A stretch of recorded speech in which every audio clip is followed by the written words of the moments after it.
Hürmetlik vatandaşım, lüksemizni davamlaştırırız. Muhbir Ursula, ölüm tehdit kelgenligine baş qildi. Mavzulu xabar 2015-12 ayının 30 gün Fenvi Tor betida e'lon qilindi. Xabar mundaq boshlandi. 2015 yılı 12 ayının 30 günü Cungu Tashqi İşlar Ministerligining bayonotchisi Lukan muxbirlarni kutib olish yig'ini o'tkazdi.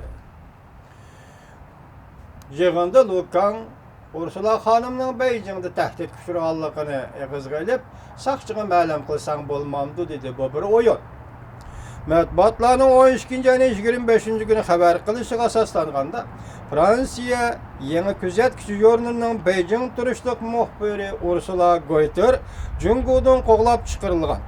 Ursula Goyter maqola e'lon qilib, Jungu hukumatining Fransiyada zo'ravonlik qarishtirishni qo'llash bilan birga o'zining xususiy melini sig'dab kirgizganligini ayblab, Jungu Xinjiangda yuz bergan zo'ravonlik voqealarini terrorizmni harakat deb atadi deb ko'rsatgan. Maqola yana Xinjiangda zo'ravonlik ko'p bo'lganda Uyg'urlar rahmisiz bostirish uchirganlikdan yuz bergan yoki qarshilik ko'rsatgan deb yozdi. Muxbir Ursula xonim Uyg'urlar qo'zg'ayotgan zo'ravonlik harakatlarini Junguning asonliq millatlar siyosiy keltirib chiqadi deb ko'rsatdi. Muxbir Ursula xonim Uyg'urlar qo'zg'ayotgan zo'ravonlik harakatlarini Junguning asonliq millatlar siyosiy keltirib chiqardi deb ko'rsatdi. Uyg'urlar balki xo'rlashga uchradi. Adolatsizlikka, mal-mulk boyligiga tajovuz qilishga uchrab, ondan o'ch olish harakatini qo'llandi deb ko'rsatdi Ursula Goyter xonim.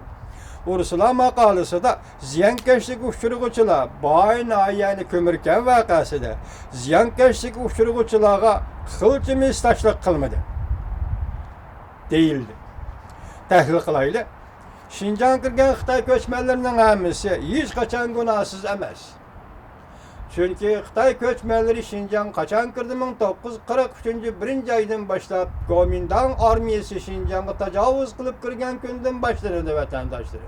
Ondan burungi kelgandilar, jumlandilar, domalandilar, o hisob emas.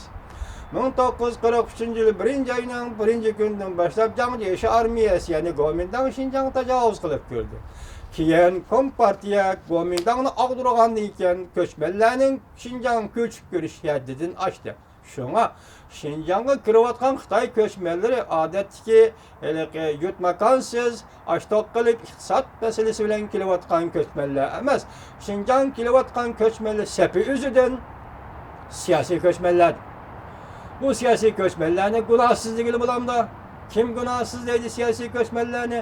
Uyg'urlarning nüfus tarkibini o'zgartirish, Uyg'urlarni assimilyatsiya qilib butunlay yer sharida millat ustida yo'qotish bu Xitoylarning maqsadidir. Shunga bu siyosiy ko'chmanlarni gunohsizligi olmaydi. Lukan apandi bayonot qilib gunohsiz kim gunohsiz? 1941 yil 1 aydan boshlab Xinjiang kirgan Xitoylar bo'libmi 45 yildagi Yalta yig'inidan keyin Moskva yig'inidan keyin Xinjiang kirgan Xitoylarning hammasi qonunsiz ko'chman Xitoylardir.